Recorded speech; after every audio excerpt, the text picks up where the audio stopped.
pagi, kami akan menginformasikan Warta Gereja tanggal 22 November 2020. In mercy gathered, mended and whole, empty-handed. Menginformasikan petugas ibadah tanggal 29 November 2020. WL Ibu Feni, singer Saudari Nia dan Saudari Putri, keyboard Saudara Esra, gitar Saudara Valen, bass Saudara Bima, drum Bapak Yusuf, LCD Saudari Jovita, kameramen mahasiswa UKSW, soundman Bapak Yoyon, satgas Bapak Cipto dan Ibu Widi, user Ibu Lani dan Ibu Lia. Mengingatkan petugas ibadah untuk dapat mempersiapkan diri untuk berlatih dan rekaman pada hari Jumat jam 4 sore. Petugas sekolah minggu tanggal 29 November, Indria Ibu Ana, Pratama Saudari Abel, Matia Saudara Valen, Tunas Muda Ibu Eri, Ibu Retno dan Ibu Ruth. Terima kasih untuk setiap Bapak Ibu yang tetap setia mendampingi anak-anak dalam sekolah minggu setiap hari Minggu pukul 9.30.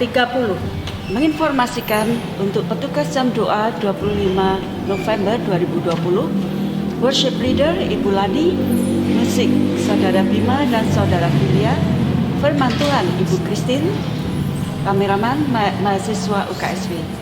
Terima kasih untuk jemaat yang tetap setia mengikuti jam doa Rabu jam 6 sore. Tuhan Yesus memberkati. Mengajak untuk setiap kaum muda dan remaja mengikuti persekutuan setiap hari Sabtu jam 17 melalui YouTube channel Salatiga Ten Fellowship. Terima kasih untuk teman-teman tetap setia mengikuti persekutuan. Tuhan Yesus memberkati. Gereja Baptis Indonesia Salatiga mengucapkan selamat ulang tahun kepada 1 Bapak Wahyu Permana pada tanggal 22 November, 2 Bapak Kelik dan Ibu Sutina Budi pada tanggal 24 November, Ibu Ayu Dita Chandra pada tanggal 25 November, dan Ibu Feni tanggal 27 November. Kiranya Tuhan Yesus selalu memberkati Bapak Ibu. Loh, bercanda-canda begini, tidak pakai masker, duduknya juga deket-deketan gini. Ayo jaga jarak, kita harus senantiasa berjaga-jaga, hati-hati. Ikuti protokol kesehatan dari pemerintah ya. Jangan lupa untuk selalu mengikuti protokol kesehatan dari pemerintah. Memakai masker ketika bepergian, selalu cuci tangan dengan sabun, memakai hand sanitizer, dan jaga jarak. Stay safe, stay healthy.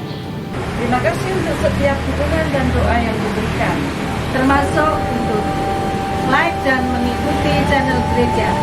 Kiranya Bapak Ibu Saudara semangat dan setia untuk beribadah. Tuhan Yesus memberkati. Shalom, selamat pagi Jemaat GBI Salatiga yang dikasihi Tuhan. Mengucap syukur untuk hari ini, hari yang sungguh luar biasa yang Tuhan beri buat kita. Kita patut menikmati setiap kebaikan Tuhan yang kita rasakan, dan setiap penyertaan Tuhan yang tidak pernah habisnya dalam kehidupan kita. Dan mari bersama-sama kita akan menyiapkan hati kita. Kita untuk datang kepada Tuhan, kita datang hadirat Tuhan, kita menyembah nama Tuhan, dan kita memuliakan nama Tuhan. Sehingga akan menaikkan pujian, Bapa Kau setia, Bapa Kau mulia. Dan mari bersama-sama, setiap kita dapat menaikkan ucapan syukur kita. Kita mau bersaat teduh sejenak.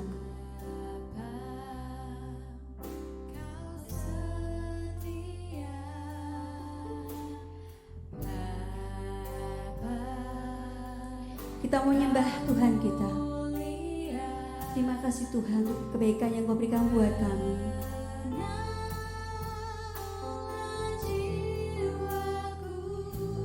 Kita tahu bahwa Tuhan sungguh baik kepada kita. Dan ingatlah terus bahwa Tuhan selalu menyediakan apa yang kita perlukan.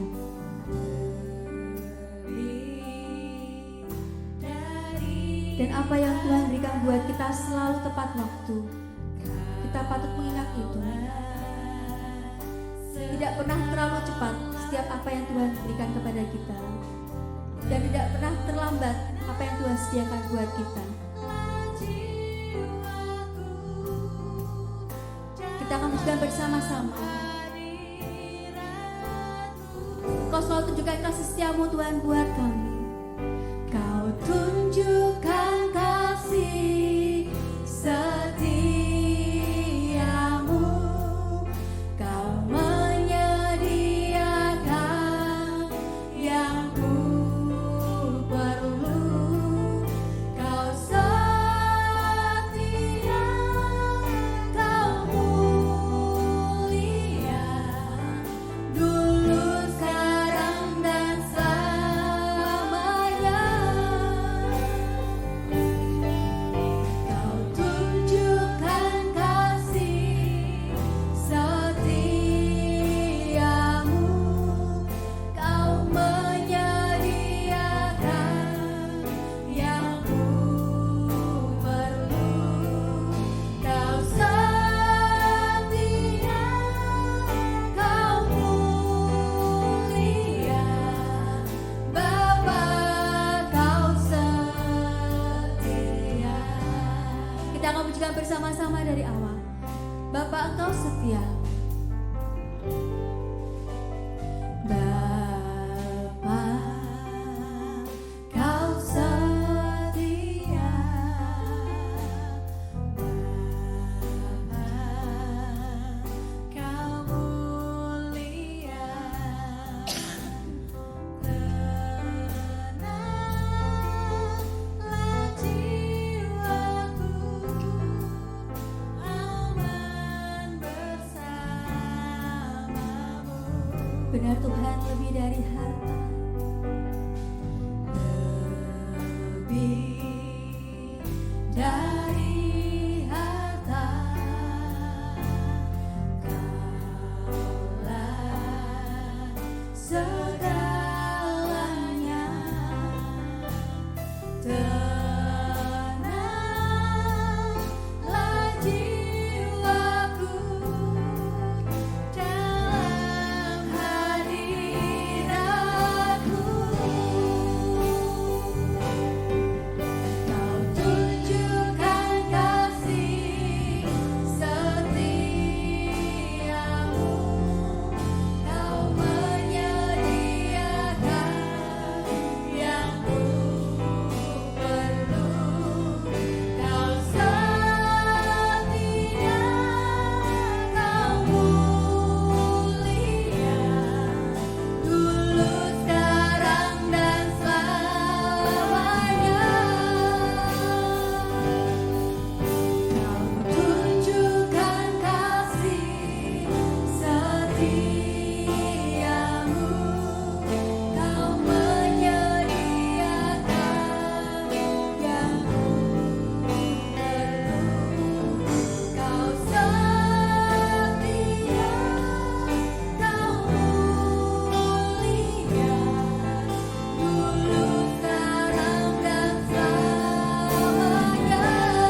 kasih Tuhan Yesus. Hanya Engkau yang perlu kami agungkan Tuhan. Hanya Engkau yang hanya kami sembah Tuhan. Kami ingin terus menyanjung nama-Mu Tuhan.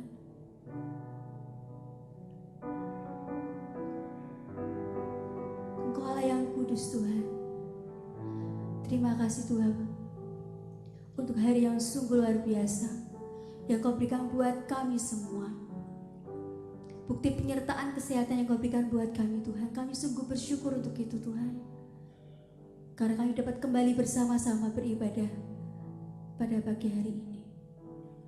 Kami sungguh bersyukur untuk setiap berkat kasih yang Kau berikan buat kami. Pengampunan yang terus Kau berikan buat kami Tuhan. Untuk setiap pelanggaran-pelanggaran kami Tuhan. Engkau Tuhan Allah yang tidak pernah meninggalkan kami. Engkau Tuhan Allah yang tidak pernah jauh dari kami. Engkau selalu setia dalam kehidupan kami. Engkau terus menuntun hidup langkah kami Tuhan. Di saat kami jauh, Engkau terus ada dalam kehidupan kami. Engkau terus ada bersama kami Tuhan. Terima kasih Yesus. Saat ini Bapa, terimalah segala puji-pujian kami. Terima segala penyembahan kami. Dan saat ini kami siap Tuhan beribadah bersama pada pagi hari ini. Terima kasih Yesus. Haleluya. Amin. Saya akan menyapa Bapak Ibu semua. Shalom. Selamat pagi. Ada sukacita? Pasti ya. Kita akan terus memuji nama Tuhan karena kita tahu bahwa Tuhan terus menghibur kita. Di saat kita mengalami hal-hal yang kurang baik hingga pada saat hari ini, kita tahu Tuhan ada di dalam kehidupan kita. Kita memuji nama Tuhan dari nyanyian pujian nomor 316 bahwa Tuhan Yesus bunga baku. Kita akan memuji nama Tuhan dengan penuh sukacita.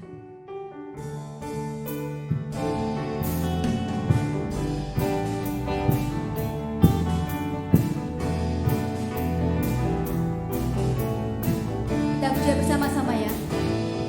Tuhan Yesus Allahku, tiada bandingnya. Hanya Dialah terindah bagiku. Tuhan Yesus bunga baku dari lembah Lebanon. Hanya Dialah menyucikan kalbu.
puji nama Tuhan.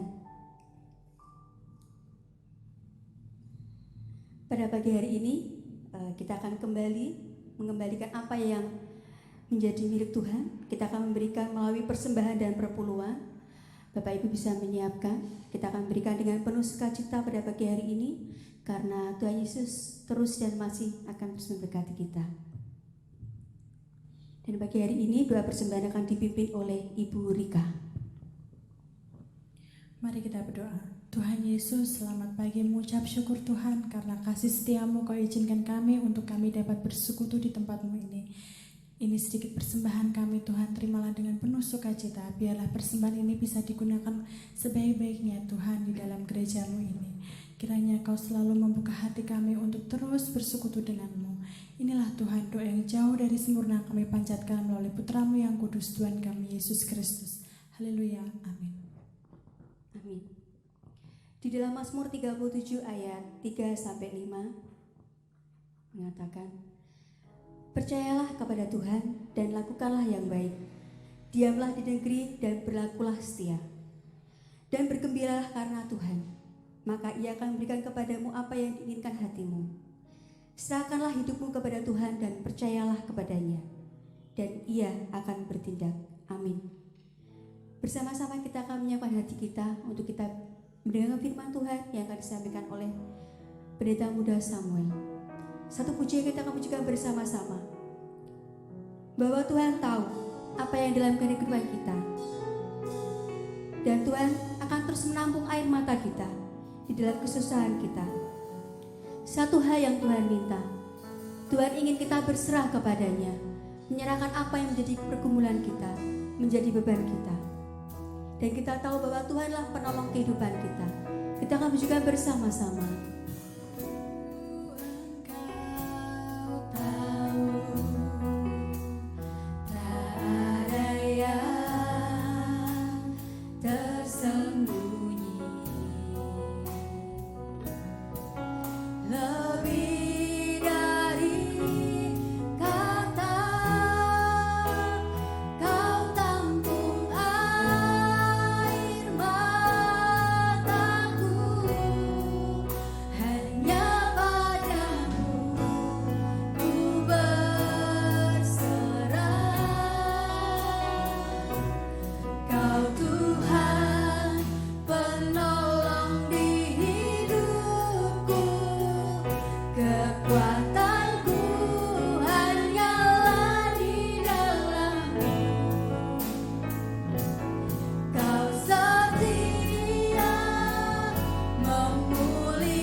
Mari Bapak Ibu dan Saudara yang terkasih di dalam Tuhan, kita berdoa, kita mohon pimpinan dan penyertaan Tuhan untuk pemberitaan firman pada pagi hari ini. Terima kasih Bapa di surga, kami mengucap syukur kehadirat-Mu oleh karena kebaikan, kasih setia Tuhan yang sungguh luar biasa boleh kami rasakan dalam kehidupan kami sepanjang minggu. Dan minggu pagi ini Tuhan, kami boleh kembali ke hadirat-Mu untuk menikmati anugerah-Mu, menikmati kasih-Mu, menikmati persekutuan yang indah bersama dengan keluarga kami, menikmati hadirat Tuhan dalam kehidupan kami masing-masing. Mari ya Bapa, biarlah Engkau sendiri yang bekerja secara luar biasa dalam kehidupan kami melalui firman-Mu, dan biarlah firman-Mu menolong kami mengungkapkan kebenaran Allah untuk apa yang harus kami lakukan dan kami kerjakan dalam kehidupan kami. Biarlah juga Engkau memakai hamba-Mu ya Tuhan untuk boleh menjadi saluran berkat-Mu pada pagi hari ini. Terima kasih Bapa di surga, di dalam nama Tuhan kami Yesus Kristus kami berdoa dan kami mengucap syukur. Haleluya, amin. Shalom Bapak Ibu dan Saudara yang terkasih di dalam Tuhan Yesus Kristus. Puji nama Tuhan, kita boleh kembali bertemu dalam ibadah online pada pagi hari ini. Kita bersyukur karena kita boleh menikmati berkat Tuhan, menikmati kasih setia Tuhan sepanjang minggu, dan pagi hari ini kita boleh menikmati hadirat Allah bersama-sama dengan keluarga kita. Nah Bapak Ibu Saudara yang terkasih di dalam Tuhan Yesus Kristus, mari kita akan membuka Alkitab kita. Kebenaran firman Tuhan pada pagi hari ini diambil dari Matius pasal yang keempat. Saya mengajak Bapak Ibu Saudara untuk membaca ayat yang pertama sampai dengan ayat yang ke-11. Matius pasal 4 ayat yang pertama sampai dengan ayat yang ke-11. Demikian bunyi firman Tuhan. Pencobaan di padang gurun. Maka Yesus dibawa oleh Roh ke padang gurun untuk dicobai iblis. Dan setelah berpuasa 40 hari 40 malam, akhirnya laparlah Yesus. Lalu datanglah si pencoba itu dan berkata kepadanya, "Jika engkau anak Allah, perintahkanlah supaya batu-batu itu menjadi roti." Tetapi Yesus menjawab, "Ada tertulis, manusia hidup bukan dari roti saja, tetapi dari setiap firman yang keluar dari mulut Allah." Kemudian iblis membawanya ke kota suci, dan dia menempatkan dia di bubungan bait Allah. Lalu berkata kepadanya, "Jika engkau anak Allah, jatuhkanlah dirimu ke bawah, sebab ada tertulis mengenai engkau, Ia akan memerintahkan malaikat-malaikatnya, dan mereka akan menatang engkau di atas tangannya, supaya kakimu jangan terantuk kepada batu." Yesus berkata kepadanya, "Ada pula tertulis, janganlah engkau mencobai Tuhan Allahmu." Dan iblis membawanya pula ke atas gunung yang sangat tinggi, dan memperlihatkan kepadanya semua kerajaan dunia dengan kemegahannya, dan berkata kepadanya, "Semua itu akan kuberikan kepadamu, jika engkau sujud menyembah aku." Maka berkatalah Yesus kepadanya, "Enyahlah iblis, sebab ada tertulis, engkau harus menyembah Tuhan Allahmu, dan hanya kepada Dia sajalah engkau berbakti."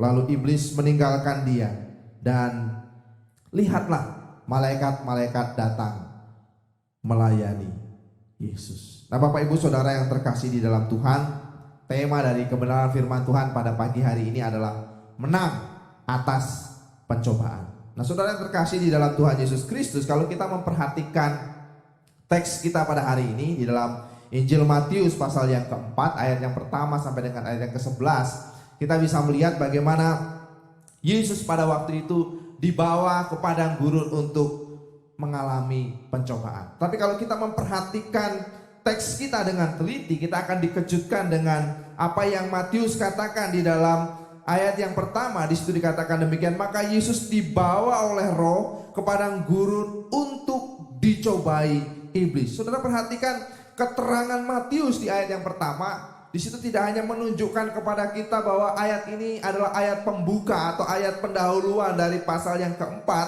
tetapi ayat ini juga menjadi petunjuk kepada kita bahwa ada pimpinan ilahi di situ.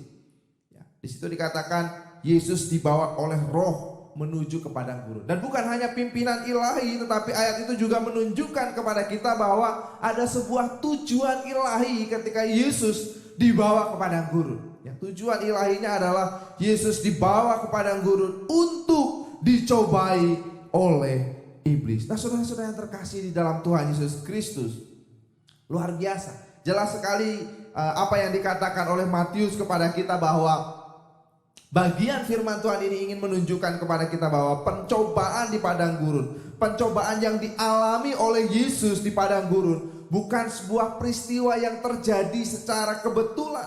Pencobaan di padang gurun bukanlah sebuah kecelakaan yang dialami oleh Yesus. Tetapi pencobaan di padang gurun adalah berada di dalam kedaulatan Allah. Nah, saudara-saudara terkasih di dalam Tuhan Yesus Kristus, bagian firman Tuhan ini mau menunjukkan kepada kita bahwa Allah sungguh berdaulat atas setiap pencobaan yang dialami oleh setiap manusia. Allah berdaulat atas setiap pencobaan yang terjadi di dalam kehidupan kita. Bahkan kalau kita melihat di dalam ayat yang ke-11 yang mengatakan, lalu iblis meninggalkan dia dan lihatlah malaikat-malaikat datang melayani Yesus. Kita bisa melihat di sini bahwa Allah sungguh berdaulat. Ketika pencobaan yang dialami Yesus berakhir, ada malaikat-malaikat yang diutus Allah untuk melayani Yesus. Saya percaya bahwa malaikat ini juga memberikan makanan, memberikan minuman, dan memberikan kekuatan kepada Yesus untuk dia bisa melayani Tuhan dalam pelayanannya di bumi ini. Nah, saudara-saudara terkasih di dalam Tuhan Yesus Kristus, kedaulatan Allah juga tampak di dalam ayat yang ke-11 ini. Bahwa Allah berdaulat untuk mengutus malaikatnya setelah Yesus menghadapi pencobaan. Artinya bahwa Allah berdaulat penuh atas setiap pencobaan yang terjadi di dalam diri Yesus. Allah adalah pribadi yang berhak untuk mendatangkan pencobaan. Allah juga adalah pribadi yang berhak untuk memberikan pertolongan ketika kita menghadapi pencobaan. Allah juga adalah Allah yang memutuskan kapan pencobaan itu akan berakhir. Nah, saudara-saudara terkasih di dalam Tuhan Yesus Kristus, sebagian kita mungkin menganggap pencobaan sebagai kecelakaan atau peristiwa kebetulan.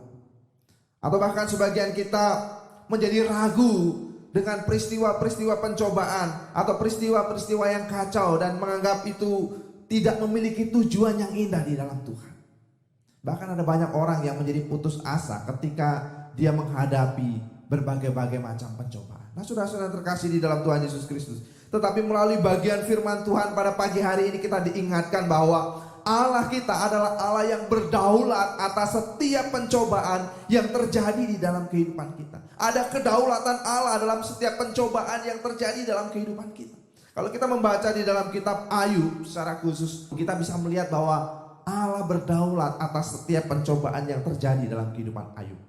Kalau Bapak Ibu membaca kitab Ayub, kita bisa melihat walaupun semua pencobaan yang Allah izinkan terjadi melalui iblis, melalui perampok, melalui bencana alam, tetapi Ayub bisa meyakini bahwa Allah berdaulat atas pencobaan itu. Mari kita melihat di dalam Ayub pasal yang pertama, ayat yang ke-21, di situ dikatakan demikian. Katanya, dengan telanjang aku keluar dari kandungan ibuku, dengan telanjang juga aku akan kembali ke dalamnya. Tuhan yang memberi, Tuhan yang mengambil, terpujilah nama Tuhan. Luar biasa. Ayub menyadari betul bahwa pencobaan yang terjadi di dalam dirinya, meskipun itu dalam bentuk yang tidak menyenangkan, tetapi Ayub menyadari bahwa ada kedaulatan Allah dalam setiap pencobaan yang dialami.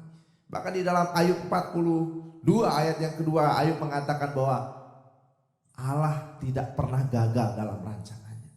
Ayub yakin bahwa setiap peristiwa yang buruk yang dialaminya, Ayub memandang bahwa semua peristiwa yang buruk yang dialaminya adalah rencana Allah yang tidak pernah gagal. Kita membaca pasal 42 ayat yang kedua dari kitab Ayub, ini dikatakan Ayub sebelum Ayub mengalami pertolongan dari Tuhan. Artinya Ayub benar-benar menyadari bahwa setiap peristiwa pencobaan yang dialaminya adalah ada dalam kedaulatan Allah. Nah, saudara-saudara yang terkasih di dalam Tuhan Yesus, kalau kita juga membaca di dalam 1 Korintus pasal yang ke-10 ayat yang ke-13, di situ dikatakan pencobaan-pencobaan yang kamu alami ialah pencobaan-pencobaan biasa yang tidak melebihi kekuatan manusia. Sebab Allah setia dan karena itu Ia tidak membiarkan kamu dicobai melampaui kekuatanmu. Pada waktu kamu dicobai, Ia akan memberikan kepadamu jalan keluar sehingga kamu dapat menanggungnya. Sudah perhatikan bagian firman Tuhan ini juga menegaskan kepada kita bahwa Allah benar-benar, Allah sungguh-sungguh berdaulat penuh atas setiap pencobaan yang terjadi di dalam kehidupan kita. Kedaulatan Allah atas pencobaan ditunjukkan kepada kita melalui tingkat pencobaan yang Dia berikan kepada kita, melalui izin yang Allah berikan kepada iblis untuk mencobai kita dalam taraf hidup tertentu. Kalau kita memperhatikan Ayub ketika dia mau dicobai, ya, iblis minta izin dulu kepada Ayub, kepada Tuhan maksud saya. Iblis meminta izin kepada Tuhan. Iblis berkata kepada Tuhan, bolehkah aku mencobai Ayub? Artinya kalau Tuhan tidak mengizinkan iblis untuk mencobai Ayub, saya yakin iblis tidak dapat menyentuh Ayub. Iblis tidak dapat membuat sesuatu penderitaan dalam kehidupan Ayub. Dari pemahaman ini kita bisa belajar bahwa Allah benar-benar berdaulat atas setiap pencobaan yang terjadi dalam kehidupan kita. Allah berdaulat untuk menemani, untuk memberikan pertolongan juga ketika kita berada dalam situasi pencobaan. Inilah yang terjadi dan inilah yang kita lihat dari pembelajaran firman Tuhan yang kita pelajari pada pagi hari ini. Allah berdaulat atas setiap pencobaan yang terjadi dalam kehidupan kita. Nah, saudara-saudara yang terkasih di dalam Tuhan Yesus Kristus, tetapi meskipun Allah berdaulat dalam pencobaan-pencobaan yang kita alami, itu tidak mengizinkan kita, itu tidak membuat kita, itu tidak memperkenan kita untuk bersikap sembarangan dalam kehidupan kita. Meskipun Allah berdaulat atas pencobaan-pencobaan yang terjadi dalam kehidupan kita, tidak berarti bahwa kita bisa hidup secara sembarangan. Saudara-saudara terkasih di dalam Tuhan Yesus Kristus, mari belajar dari apa yang dialami oleh Yesus, dari pengalaman Yesus di dalam pencobaan di padang gurun ini. Setidaknya kita bisa melihat ada 3 hal yang luar biasa, ada 3 kunci keberhasilan, ada 3 kunci bagaimana Yesus bisa menang atas pencobaan itu. Kunci yang pertama, mari kita melihat di dalam ayat yang ketiga dan ayat yang keempat. Di situ dikatakan demikian. Lalu datanglah si pencoba itu dan berkata kepadanya, jika engkau anak Allah, perintahkanlah supaya batu-batu itu menjadi roti. Tetapi Yesus menjawab, ada tertulis, manusia hidup bukan dari roti saja, tetapi dari setiap firman yang keluar dari mulut Allah. Nah, saudara-saudara yang terkasih di dalam Tuhan Yesus Kristus, kunci yang pertama untuk kita bisa menang atas pencobaan adalah menyandarkan diri kita kepada Allah. Itulah kunci yang pertama. Perhatikan pencobaan yang dialami oleh Yesus di bagian ayat yang ketiga sampai dengan ayat yang keempat. Iblis mencoba Yesus untuk mengubah batu menjadi roti. Nah, saudara-saudara yang terkasih di dalam Tuhan Yesus Kristus, sesungguhnya Yesus punya alasan untuk mengubah batu menjadi roti. Yesus punya alasan yang kuat karena pada saat itu dia sedang dalam keadaan lapar. 40 hari dia tidak makan dan minum. Yesus berada dalam keadaan lapar dan Yesus punya alasan untuk mengubah batu menjadi roti. Yesus juga punya kuasa untuk mengubah batu menjadi roti. Bahkan kalau kita melihat di dalam ayat yang kedua, puasa Yesus itu sudah berakhir. Dikatakan di situ setelah berpuasa 40 hari 40 malam. Artinya puasa Yesus sudah selesai. Dia punya hak untuk membuat batu menjadi roti. Dia punya hak untuk makan. Dan saya percaya tidak ada orang yang keberatan. Allah juga tidak akan keberatan kalau Yesus mengubah batu menjadi roti. Tapi mari memperhatikan apa ya jawaban Yesus kepada iblis. Iblis mengatakan bahwa manusia hidup bukan dari roti saja, melainkan dari setiap firman yang keluar dari mulut Allah. Saudara perhatikan pasal 4 ya, ayat yang keempat itu dikutip dari Ulangan pasal 8 ayat yang ketiga. Saudara kalau memakai Alkitab buku, saudara bisa melihat kutipan yang diambil Yesus itu berasal dari Ulangan pasal 8 ayat yang ketiga. Ini adalah kisah dari perjalanan bangsa Israel. Yesus mengutip kisah perjalanan bangsa Israel ketika mereka berada di padang gurun. Ketika mereka tidak bisa bercocok tanam, ketika mereka tidak bisa bertani, ketika mereka tidak bisa mengolah tanah, Allah tetap memelihara mereka dengan mana. Allah memelihara kehidupan bangsa Israel meskipun mereka berada dalam kesulitan. Dan Allah bekerja secara luar biasa. Nah, saudara-saudara terkasih di dalam Tuhan Yesus Kristus, jawaban Yesus ini mau menunjukkan kepada kita bahwa ada hal yang lebih penting daripada kebutuhan perut. Ada hal yang lebih penting daripada sekedar makan dan minum. Ada hal yang lebih penting daripada kebutuhan jasmaniah kita, yaitu untuk menyerahkan diri kepada Allah. Itulah kebutuhan yang lebih penting yang Yesus lihat dalam kehidupannya. Nah, saudara-saudara terkasih di dalam Tuhan Yesus Kristus, kebutuhan perut, kebutuhan makanan, kebutuhan minuman memang penting. Tetapi Yesus mau menegaskan kepada kita bahwa ada kebutuhan yang jauh lebih penting, yaitu kebutuhan untuk menyerahkan dirinya kepada Allah. Nah, saudara-saudara yang terkasih di dalam Tuhan Yesus Kristus, tidak jarang kebutuhan perut, kebutuhan makanan, kebutuhan minuman menjadi cobaan yang seringkali ditawarkan iblis untuk membuat kita meragukan pemeliharaan Tuhan. Orang-orang Israel ketika mereka berjalan dari Mesir menuju ke tanah perjanjian, mereka mulai meragukan pemeliharaan Tuhan. Ketika mereka lapar, mereka mulai meragukan pemeliharaan Tuhan. Ketika mereka lapar, mereka mulai menggerutu, mengeluh kepada Tuhan. Kebutuhan perut seringkali menjadi cobaan terbesar bagi orang-orang percaya. Ada banyak orang yang seringkali meninggalkan Tuhan, menjauhkan diri dari Tuhan, menjadi undur dari pengikut Kristus karena masalah ekonomi. Ada banyak orang yang mundur dari Tuhan karena masalah perut, karena masalah makan. Ada banyak orang yang tidak lagi mau mengikut Kristus karena mereka mengalami kesulitan secara ekonomi. Bahkan ada orang-orang yang berani mengambil jalan pintas. Ada orang-orang yang berani melakukan tindakan korupsi. Ada banyak orang yang tergoda untuk melakukan suap. Ada banyak orang yang tergoda untuk melakukan kejahatan karena mereka mengalami kesulitan secara ekonomi. Tapi mari kita belajar dari apa yang Yesus lakukan pada waktu itu. Sekalipun ia lapar dan ia punya kuasa untuk mengubah batu menjadi roti, tetapi Yesus mengingatkan iblis pada waktu itu untuk lebih mencari Tuhan. Iblis diingatkan oleh Yesus untuk memilih menunggu pertolongan Tuhan. Inilah yang dilakukan Yesus. Yesus menunggu pertolongan Tuhan. Sekalipun dia punya kuasa untuk mengubah batu menjadi roti. Saudara-saudara terkasih di dalam Tuhan, bagian ini menjadi bagian yang sungguh luar biasa. Kalau Yesus yang punya kuasa untuk mengubah batu menjadi roti, mau bersabar menanti pertolongan Tuhan, mengapa kadang-kadang kita tidak bersabar terhadap pertolongan Tuhan? Kita lebih memilih meninggalkan Tuhan ketika kita melihat kehidupan kita sulit. Kita lebih memilih untuk mencari pertolongan di tempat yang lain ketika kita mengalami kesulitan-kesulitan di dalam kehidupan kita. Tapi mari kita belajar dari apa yang Yesus katakan. Mari kita melihat di dalam Matius pasal 6 ayat yang ke-33. Di situ dikatakan, tetapi carilah dulu kerajaan Allah dan kebenarannya, maka semuanya itu akan ditambahkan kepadamu. Nah, saudara-saudara perhatikan apa yang dikatakan Yesus dalam Matius pasal 6 ayat yang ke-33. Untuk kita mencari kerajaan Allah, untuk kita menyandarkan diri kita kepada Allah. Soal-soal kehidupan kita, soal-soal perut, soal-soal minum dan makan, semuanya pasti Tuhan sediakan ketika kita menyandarkan diri kita kepada Allah.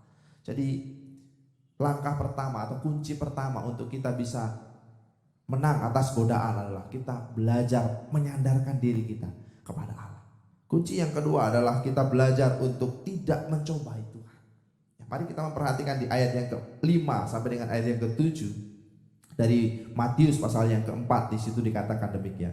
Kemudian iblis membawanya ke kota suci, menempatkannya di bubungan bait Allah, lalu berkata kepadanya, jika engkau anak Allah, jatuhkanlah dirimu ke bawah, sebab ada tertulis mengenai engkau yang akan memerintahkan malaikat-malaikatnya, dan mereka akan menatang engkau di atas tangannya, supaya kakimu jangan terantuk kepada batu. Yesus berkata kepada iblis, ada pula tertulis, janganlah engkau mencobai Tuhan Allah. Janganlah engkau mencobai Tuhan Allah. Itulah kunci yang kedua untuk kita bisa menang atas setiap pencobaan yang terjadi dalam kehidupan kita. Saudara perhatikan pencobaan yang iblis berikan di dalam Matius pasal yang ke-4 ayat yang ke-5 sampai dengan ayat yang ke-7, atau pencobaan yang kedua ini pencobaan yang spektakuler. Setelah di pencobaan pertama Yesus menjawab dengan firman Tuhan, di pencobaan kedua iblis mengutip firman Tuhan. Kutipannya diambil dari Mazmur 91 ayat 11 sampai 12. Dan itu bagian firman Tuhan yang benar. Tetapi aplikasinya keliru. Diaplikasikan secara keliru oleh iblis. Iblis ini pintar sekali. Ketika dia melihat Yesus menjawab dengan firman Tuhan, dia mengutip firman Tuhan. Iblis menggoda Yesus dengan demonstrasi mujizat yang spektakuler. Iblis mendorong Yesus, meminta Yesus, mencoba Yesus untuk menjatuhkan diri dari hubungan bait Allah. Dan iblis berupaya meyakinkan Yesus bahwa malaikat-malaikat Tuhan akan menatangnya sebelum kakinya terantuk kepada batu. Nah, saudara-saudara terkasih di dalam Tuhan Yesus Kristus, tentu saja kalau Yesus mau menjatuhkan dirinya, kalau Yesus mau menjatuhkan dirinya dari hubungan bait Allah, Yesus pasti akan ditangkap oleh malaikat-malaikat Allah. Allah pasti akan memberikan pertolongan kepada Yesus. Yesus mungkin juga akan menjadi terkenal pada waktu itu. Ia akan menjadi orang-orang yang dihormati di mana-mana. Dia tidak perlu susah payah untuk mencari murid. Saya yakin ketika Yesus mau jatuhkan dirinya dari atas hubungan bait Allah, dia langsung punya banyak pengikut. Dia punya banyak murid. Tetapi bukan itu tujuan Kristus. Nah, saudara, mari kita melihat jawaban Yesus. Kalau kita melihat di dalam catatan kaki Alkitab, jawaban Yesus itu dikutip juga dari peristiwa perjalanan bangsa Israel. Dalam ayat yang ke-7 itu diambil dari Ulangan pasal 6 ayat yang ke-16. Saudara bisa lihat di catatan kaki Alkitab bahwa jawaban Yesus, janganlah engkau mencobai Tuhan Allahmu, itu dikutip dari tulisan Musa.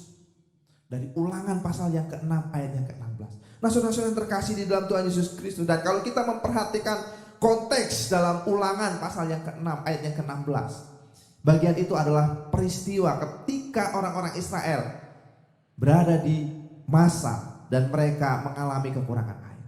Nah, kalau kita membaca di dalam Keluaran 17 ayat 1 sampai dengan ayat yang ke-7, ketika mereka mengalami kekurangan air di masa, mereka mulai mencobai Tuhan. Mereka mulai meragukan kehadiran Tuhan di tengah-tengah mereka. Orang-orang Israel mulai ragu akan pertolongan Tuhan, sehingga mereka menggerutu kepada Tuhan. Nah, saudara-saudara terkasih di dalam Tuhan Yesus Kristus, kalau kita melihat sejarah Israel, kalau kita melihat perjalanan bangsa Israel, sesungguhnya orang-orang Israel adalah orang-orang yang biasa melihat mujizat Tuhan. Mereka sudah pernah melihat bagaimana laut Teberau dibelah menjadi dua oleh Tuhan. Mereka juga sudah melihat bagaimana Tuhan menyatakan mujizatnya, kuasanya melalui tiang api ketika mereka berjalan di malam hari, dan tiang awan ketika mereka berjalan di siang hari.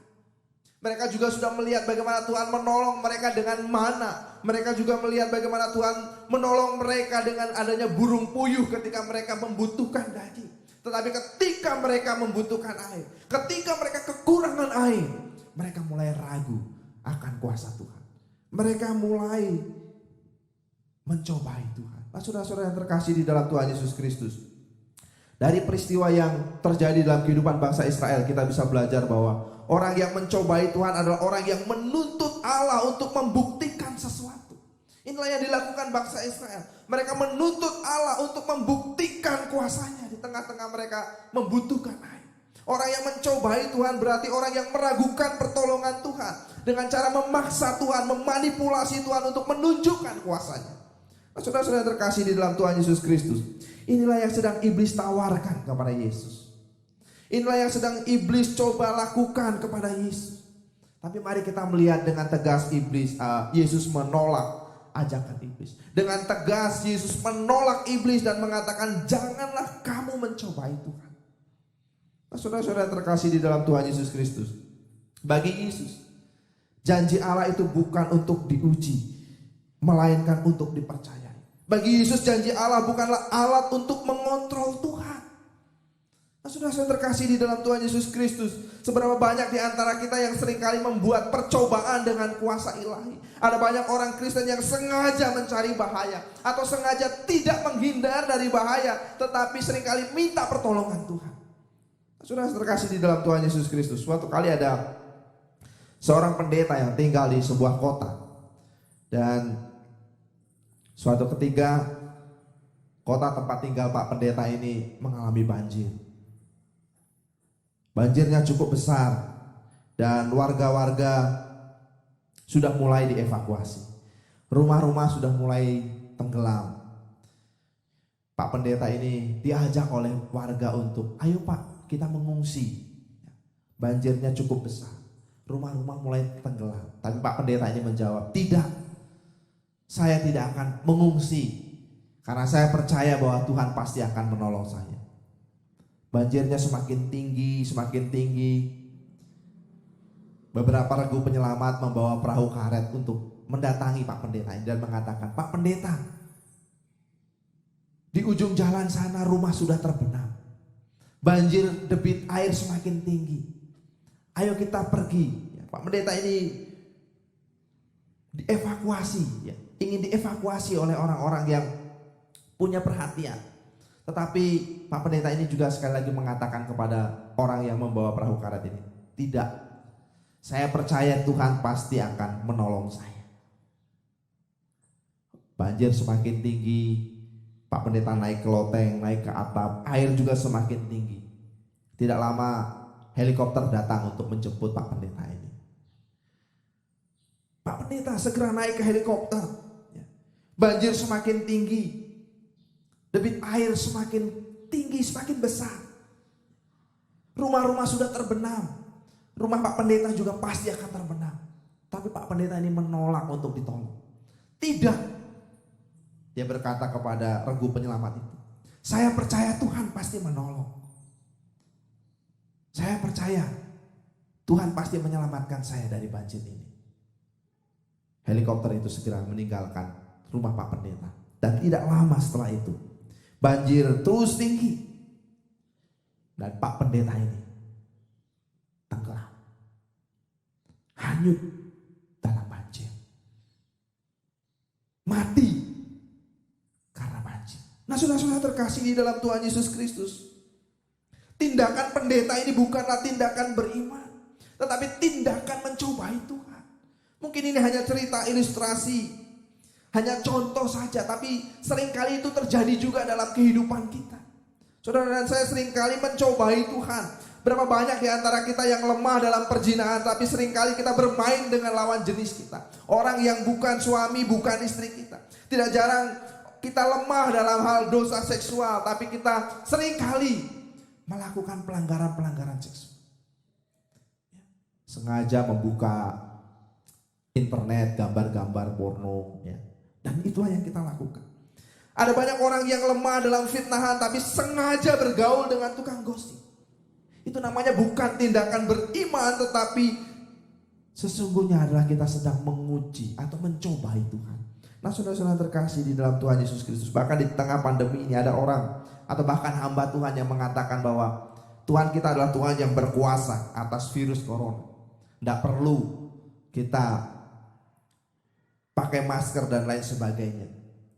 Padahal kita bisa melihat bagaimana virus corona tidak peduli orang Kristen, tidak peduli orang ada di dalam gereja atau di luar gereja, mereka bisa terkena virus. Nah, saudara-saudara terkasih di dalam Tuhan Yesus Kristus, tentu saja kita percaya bahwa Tuhan adalah Tuhan yang berkuasa, Tuhan adalah Tuhan yang mampu menjaga hidup kita. Tapi seringkali kita mencobai Tuhan. Kita bisa belajar dari Yesus, bagaimana Yesus sendiri tidak mengambil tindakan yang konyol yang dapat mencelakakan hidupnya. Nah saudara-saudara terkasih di dalam Tuhan Yesus Kristus, saya mau mengatakan bahwa Tuhan tidak berkewajiban untuk memenuhi tuntutan kita dalam situasi yang sedang kita hadapi, kalau situasi itu terjadi karena kebebalan kita. Tuhan tidak berkewajiban untuk memenuhi tuntutan kita, untuk melakukan mujizat kepada kita, kalau situasi yang kita hadapi itu terjadi karena kesalahan kita atau kebebalan kita. Nah, saudara-saudara terkasih di dalam Tuhan Yesus Kristus, karenanya mari kita belajar untuk tidak mencobai Tuhan, supaya kita bisa mengatasi, supaya kita bisa menang atas pencobaan-pencobaan yang mungkin terjadi dalam kehidupan kita. Itulah hal yang kedua yang Yesus ajarkan kepada kita, supaya kita menang atas pencobaan. Jangan mencobai Tuhan. Yang ketiga, untuk menang atas pencobaan, kita perlu menyembah kepada Tuhan. Kita perlu hanya menyembah kepada Allah saja. Kita hanya perlu menyembah kepada Tuhan dan tidak berkompromi dengan dosa. Mari kita melihat di dalam ayat yang ke-8 sampai dengan ayat yang ke-10 dari bagian firman Tuhan yang kita baca pada pagi hari ini. Matius pasal 4 ayat yang ke-8 sampai dengan ayat yang ke-10. Dan iblis membawanya pula ke atas gunung yang sangat tinggi dan memperlihatkan kepadanya semua kerajaan dunia dan kemegahannya. Dan berkata kepadanya, semua itu akan kuberikan kepadamu jikalau engkau sujud menyembah aku. Maka berkatalah Yesus kepadanya, enyahlah iblis, sebab ada tertulis engkau harus menyembah Tuhan Allahmu dan hanya kepada Dia saja engkau berbakti. Perhatikan saudara jawaban Yesus di ayat yang ke-9 ya. Enyahlah engkau iblis, sebab hanya kepada Tuhan saja engkau harus menyembah. Ya, saudara-saudara terkasih di dalam Tuhan Yesus Kristus, cobaan yang ketiga adalah tawaran tentang kekuasaan. Ya. Kalau kita melihat di dalam Injil Matius mulai dari pasal 1, sesungguhnya kita bisa melihat bahwa Yesus disebutkan sebagai seorang raja. Ya. Dia adalah keturunan Daud, raja yang terbesar pada waktu itu. Orang Majus juga mengakui bahwa Yesus adalah raja. Bahkan di dalam pasal 3 ayat yang ke-17, Allah sendiri mengakui bahwa Yesus adalah anaknya yang dikasihi. Dan ayat ini digunakan iblis, kesempatan ini digunakan iblis untuk menggoda Yesus, untuk menawarkan kepada Yesus tentang dunia dan segala kemegahannya, untuk mendapatkan dunia dan segala kemegahannya dengan cara-cara yang tidak baik, dengan jalan pintas. Gak perlu mati di kayu salib, gak perlu susah-susah menyelamatkan manusia. Cukup dengan menyembah aku saja, dunia dan segala isinya akan kuberikan kepadamu. Inilah godaan yang iblis tawarkan kepada Yesus. Inilah godaan yang dialami Yesus dari iblis. Nah, saudara-saudara terkasih di dalam Tuhan Yesus Kristus, tapi mari kita melihat apa jawaban Yesus. Dia mengusir iblis. Dia tidak mau berkompromi dengan dosa. Setelah 2 pencobaan gagal, pencobaan ketiga lebih kompromi. Iblis pakai win-win solution. Oke lah, kalau kamu tidak mau digodai dengan mengubah batu menjadi roti, menjatuhkan diri dari hubungan bait Allah, ayo kita berkompromi. Kamu menyembah saya, dunia tak berikan kepadamu. Tapi mari kita melihat Yesus sekali lagi menolak tawaran iblis. Ya. Yesus menolak untuk berkompromi dengan dosa. Nah, saudara-saudara terkasih di dalam Tuhan Yesus Kristus, seberapa sering iblis menawarkan godaan kepada kita untuk berkompromi dengan dosa? Seberapa sering iblis menggoda kita untuk memanfaatkan relasi kita dengan orang lain, untuk mendapatkan sesuatu yang tidak sesuai dengan kehendak Tuhan? Seringkali iblis menggoda kita untuk berkompromi dengan dosa. Enggak apa-apa, halal orang melakukan ini dan itu. Tapi mari kita belajar dari Yesus yang berani dengan tegas untuk menolak tawaran berkompromi dengan dosa. Nah, saudara-saudara terkasih di dalam Tuhan Yesus Kristus, iblis sering kali menawarkan kepada kita godaan dalam bentuk pemuasan duniawi. Kita perlu hati-hati. Kelihatannya indah, kelihatannya elok, tetapi sesungguhnya menipu. Karena kita perlu belajar dari Yesus untuk memberikan penyembahan hanya kepada Allah saja, sehingga kita tidak mudah digodai untuk berkompromi dengan dosa. Nah, saudara-saudara terkasih di dalam Tuhan Yesus Kristus, 3 hal ini menolong kita untuk belajar, untuk kita bisa mengalami kemenangan dari dosa. Kita perlu belajar memelihara iman kita di dalam Tuhan. Kita perlu belajar untuk menyandarkan diri kita kepada Allah. Kita perlu belajar untuk tidak mencobai Tuhan. Dan yang terakhir, kita perlu belajar untuk terus hanya menyembah kepada Tuhan dan tidak berkompromi dengan dosa. 3 hal itulah yang akan membuat kita menang atas godaan, atas cobaan yang seringkali Tuhan izinkan terjadi dalam kehidupan kita. Kita memang lemah, tetapi ketika kita berserah kepada Tuhan, menyerahkan seluruh pergumulan kita kepada Tuhan, Tuhan akan menguatkan kita.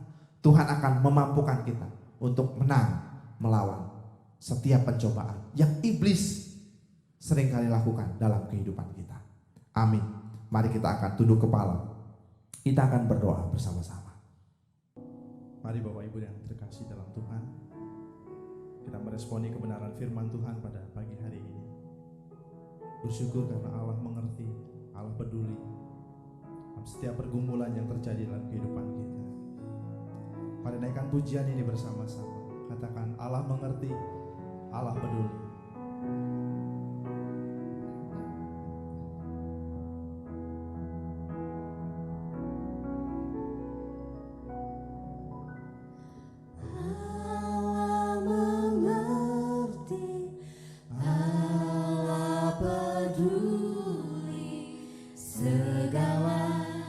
Persoalan yang kita hadapi tak akan pernah dibiarkannya.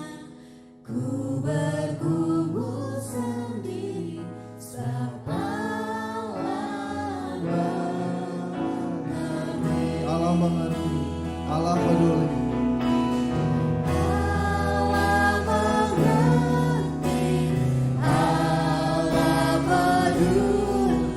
Tuhan, segala perkara, segala persoalan yang kami hadapi, Kau mengerti keadaan kami.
Dalam banyak perkara yang tak dapat kami pahami,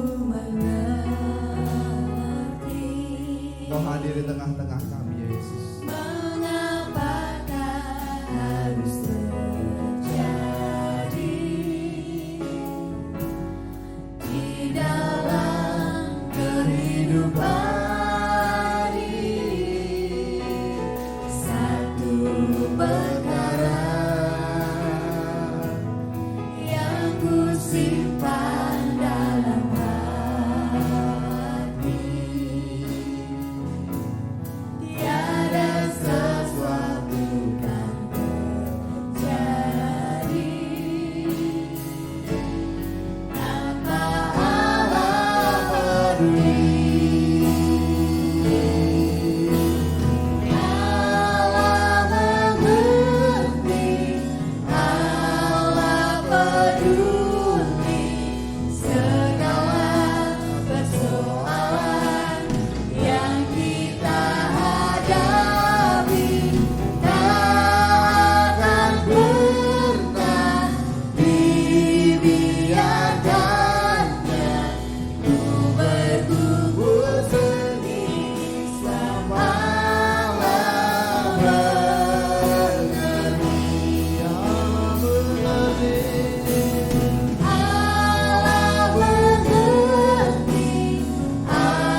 bersyukur Tuhan karena kami punya Allah yang boleh mengerti segala keberadaan kami. Bahkan dalam setiap pencobaan yang kami alami, Engkau berdaulat, Engkau hadir di tengah-tengahnya. Engkau yang menentukan taraf pencobaan bagi kehidupan kami. Engkau yang menemani kami, Engkau yang menguatkan kami. Bahkan Engkau yang menetapkan waktu kapan semuanya bisa berakhir. Kami bersyukur untuk setiap anugerah-Mu dan pertolongan-Mu dalam kehidupan kami. Karena kami tidak pernah dibiarkan sendiri dalam setiap pergumulan hidup kami. Terima kasih atas penyertaan-Mu Tuhan. Biarlah semakin hari kami semakin mensyukuri, semakin hari kami boleh semakin melihat kebesaran Tuhan dalam kehidupan kami. Nyatakan itu semua dalam kehidupan kami Bapa, dan biarlah kami boleh terus memuliakan nama Allah. Bapa, kami terus berdoa bagi pergumulan bangsa kami. Tuhan, kiranya Kau campur tangan bagi bangsa kami. Tuhan, Kau memberkati bangsa kami. Demikian juga Kau boleh berkenan memberkati kota kami Salatiga. Tuhan, Kau juga boleh bekerja dan berkarya di dalamnya. Kami sepenuhnya berharap kepada Tuhan, pertolongan Tuhan, campur tangan Tuhan, memberkati para pemimpin kami, menolong mereka dengan hikmat-Mu, sehingga mereka boleh menetapkan langkah-langkah yang terbaik untuk kemajuan bangsa dan juga kota kami Salatiga. Kami juga berdoa bagi pelayanan pekerjaan Tuhan di GBI Salatiga. Biarlah Tuhan Kau yang memberkati, Engkau yang menolong, Engkau yang campur tangan, Engkau yang turut bekerja di dalamnya, Engkau yang memberikan visi kepada hamba-hamba Tuhan yang melayani, dan Engkau juga yang memberikan visi kepada setiap rancang untuk boleh bekerja bersama-sama, membangun pelayanan pekerjaan Tuhan untuk boleh semakin maju dan memuliakan nama Allah. Berkati juga ya Bapa untuk persiapan Natal yang sedang dikerjakan di gereja ini. Tuhan juga turut campur tangan, biarlah semuanya Tuhan yang bekerja, Tuhan yang mencukupkan, dan Tuhan juga yang akan memakai kami semua untuk menjadi saluran berkat bagi banyak orang. Kami percaya Tuhan, apa yang kurang akan Tuhan tambahkan, apa yang tidak berkenan Tuhan akan luruskan, sehingga kami boleh memuliakan nama Allah. Dalam kesederhanaan kami rindu dipakai Tuhan untuk menjadi berkat dan menjadi saluran berkat bagi orang-orang yang memerlukan Engkau. Terima kasih Bapa, terima kasih. Berkatilah umat-Mu dalam segala jerih lelah mereka, dalam pekerjaan mereka, dalam setiap aktivitas mereka. Dan biarlah kami semuanya boleh menerima berkat anugerah keselamatan yang dari Tuhan. Terima kasih Bapa. Saudara-saudara yang terkasih di dalam Tuhan Yesus Kristus, biarlah damai sejahtera Allah yang melampaui segala akal boleh memelihara hati dan pikiranmu dalam Kristus Yesus mulai hari ini sampai selama-lamanya. Terima kasih Tuhan. Di dalam nama Tuhan kami Yesus Kristus kami berdoa dan bersyukur. Haleluya. Amin. Tunjukkan kasih setiamu, Kau menyediakan yang ku perlu, Kau setia, Kau mulia, dulu sekarang dan selamanya. Kau tunjukkan kasih setiamu, Kau menyediakan yang ku perlu, Kau setia, Kau mulia, Bapa Kau setia.